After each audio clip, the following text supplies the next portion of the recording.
પ્રકરણ 14 આશાનું કિરણ. થોડા સમય બાદ 6 મહિના પછી પ્લેનનું દ્રશ્ય. પ્લેન લેન્ડ થાય છે. એક ટાપુ જેવો પ્રદેશ છે.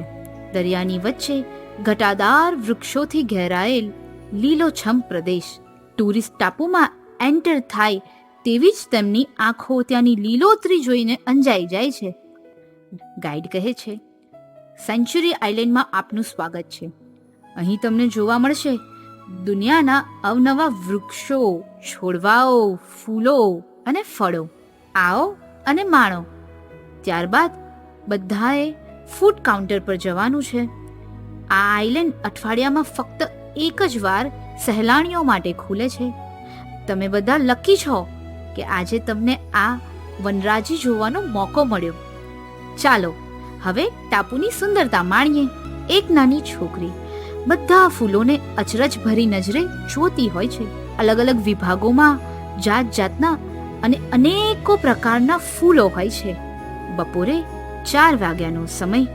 ગાઈડ કહે છે, ચાલો બધા હવે આઇલેન્ડ બંધ કરવાનો સમય થઈ ગયો છે. પ્લેન ત્યાંથી રવાના થાય છે અને આઇલેન્ડના ડોર બંધ થાય છે. થોડા સમય બાદ આઇલેન્ડનું દ્રશ્ય. અચાનક બધા છોડવા આમથી તેમ દોડવા માંડે છે. યાહૂ! આજે તો બહુ મજા આવી ગઈ. ચાલો બધા પોતપોતાના કામે લાગો. બધા ફૂલ છોડ વહેંચાઈ જાય છે. કોઈક કરાટે શીખતું હોય છે તો કોઈક મ્યુઝિક, કોઈ વળી ડાન્સ તો કોઈ મેડિસિન વિશે, કોઈ આર્ટ તો કોઈ વળી ડેટા સાયન્સ વિભાગમાં છે, કોઈ વળી ફિલ્મી ડિપાર્ટમેન્ટમાં છે. સન્ની એક્ટિંગ કરતા કરતા કહે છે, હમે તો લૂંટ લિયા અપનોને, ગેરો મેં કહા દમ થા. કેકટાઈ કહે છે, બોગસ એક્ટિંગ અને નોટંકી કરવાનું બંધ કર. ત્યાં તો મિસ્ટર જેબી, બિન્ની, મીન્સ અને પેક્સ ત્યાં આવી પહોંચે છે. મીન્સ અને મિસ્ટર જેબી દરિયા સામે જોઈને કહે છે, હે એપલ ટ્રી અને ઓરેન્જ ટ્રી, જુઓ અમે તમને આપેલું વચન આજે પૂર્ણ કર્યું. એ દરેક બીજ કે જે વર્ષોથી જીવિત થવાની આશા સેવતા હતા તે બધાને અમે યોગ્ય વાતાવરણ અને ફ્રી સ્પેસ આપી અને તેમનું યોગ્ય સ્થાન અપાવ્યું.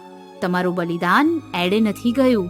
તમે હંમેશા જિંદાબાદ રહો અને અમારા પર તમારી અમીર દ્રષ્ટિ બનાવી રાખો.